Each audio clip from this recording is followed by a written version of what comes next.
ក្នុងរាត្រីនោះក្មេងទាំងពីរនាក់បងប្អូនចេះតែនាំគ្នាភ័យព្រួយព្រោះយប់កាន់តែស្ងាត់ទៅសត្វខ្លែងស្រាកលលកខ្មោចក៏ចេះតែបញ្ចេញសម្រែកគួរឲ្យព្រឺក្បាលព្រឺស្បែក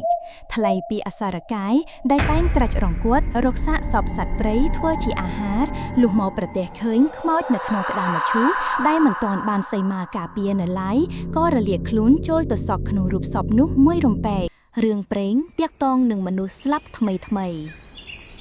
មានរឿងមួយដំណាលថានៅស្រុកមួយជាទីរហោឋានដាច់ស្រយាលអំពីទីប្រជុំជនជាស្រុកសម្បូរដោយឈើព្រៃស្រស់ស្រឿងស្ងាត់ជ្រងំមានអាកាសធាតុត្រជាក់ដោយទឹកសន្សើមនិងឮសូរតែសំឡេងសត្វនានាស្រែកយំគួរឲ្យចាប់អារម្មណ៍នៅតំបន់នោះមានផ្ទះមួយជាជំរកនៃមនុស្ស4នាក់គឺឪពុកម្ដាយនិងកូនប្រុស2នាក់ដែលនៅក្នុងវ័យជំទង់ឪពុកចេញទៅរកស៊ីស្រុកឆ្ងាយយូរទៅវិលមកផ្ទះម្ដងកូនប្រុសទាំង2នាក់នៅជាមួយម្ដាយថ្ងៃមួយជាចៃដន្យអ្វីនាងម្ដាយនោះមានជំងឺជាទម្ងន់ក៏ធ្វើមរណកាលទៅអ្នកស្រុកដែលនៅភូមិជាមួយគ្នាប៉ុន្តែផ្ទះគេនៅឆ្ងាយនាំគ្នាមកជួយធ្វើក្តារមឈូសដាក់សពរួចស្រេចដល់ល្ងាចក៏ត្រឡប់ទៅផ្ទះគេវិញអស់ទៅផ្ទះសពនោះក៏ត្រូវនៅត្រមូចកំព្រាមានតែកូន2នាក់អុជភ្លឹងបំភ្លុងនៅយាមសពម្ដាយរងចាំដល់ភ្លឺនិងបានអ្នកជិតខាងមកជួយទៀតឯសពនៅក្នុងក្តារមឈូសនោះពុំតាន់បានពាត់សីមាឬធ្វើកិច្ចអ្វីមួយឡើយព្រោះពេលក៏ខើចនឹងទៅរកអាចារ្យណាក៏ពុំទាន់ណាមួយផ្លូវកាត់ព្រៃហើយត្រូវនឹងពេលប្រលឹបជាពេលដែលសត្វសាហាវចេញរកស៊ីផងក្នុងរាត្រីនោះក្មេងទាំងពីរនាក់បងប្អូនចេះតែនាំគ្នាភ័យព្រួយព្រោះយប់កាន់តែស្ងាត់ទៅសត្វខ្លែងស្រាកលលកខ្មោចក៏ចេះតែបញ្ចេញសម្រែកគួរឲ្យព្រឺក្បាលព្រឺស្បែក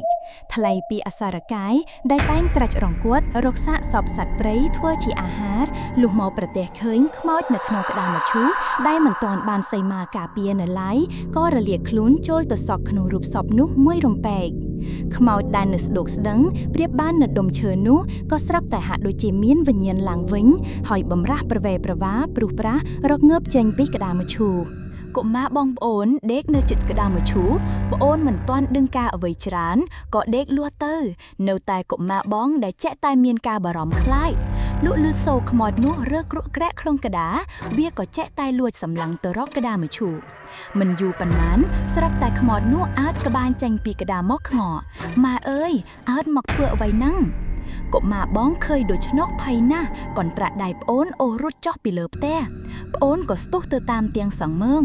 បងនិយាយបណ្ដើរត់បណ្ដើប្រាប់ប្អូនកុំឲ្យងាកក្រោយឲ្យសោះក្មេងទាំងពីរនាក់រត់ទៅមិនយូរប៉ុន្មានខ្មោចនោះក៏លោតចុះដេញតាមពីក្រោយទៅដែរឃើញដូច្នោះក្មេងទាំងពីរខំរត់សម្ដៅវត្តព្រោះគិតឃើញថាមានតែវត្តទេដែលអាចជួយខ្លួនឲ្យផុតពីភ័យអន្តរាយនេះឯអសុរកាយលុះតាមទៅដល់របងវត្តឃើញសីមាវាមិនហ៊ានចូលក៏ចេញពីរូបសាកសពនោះទៅឯសាកសពនោះក៏រលំដួលដេកជ្រងាងក្នុងទីនោះឯង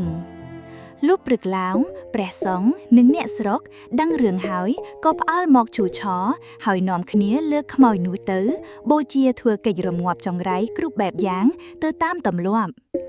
ដោយខ្លាចមានហេតុអាក្រក់ជាចៃដន្យដូចក្នុងរឿងដំណាលនេះឯងទើបចាស់បុរាណបានបង្កាប់គ្នាឲ្យរៀបរណ្ដាប់ធ្វើកិច្ចផ្សេងនិងឲ្យប៉ុតសីមាជាការចាំបាច់ដើម្បីការពារទុកជាមុន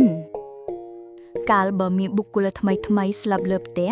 អាចារ្យយោគីត្រូវរកទឹកមួយក្អមតូចនិងថ្មមួយដុំតូចហើយអុជធូប3ស្រសៃយកទៅដាក់ជុំជើងបុគ្គលនោះរួចធ្វើឧបកិច្ចការពារកុំឲ្យអសុរកាយវាចូលក្នុងរូបបុគ្គលនោះបាន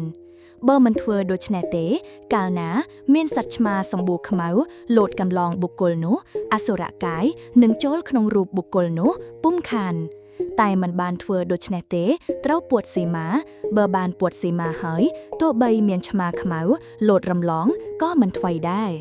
តាមជំនឿរបស់ខ្មៅថាអសុរកាយជាពួកបិសាចតែងត្រាច់រង្គត់រកស៊ីហើយជួនកោលអាចបន្លាចមនុស្សផងក៏មានទើបគេត្រូវតែការពារបុគ្គលដោយពិធីផ្សេង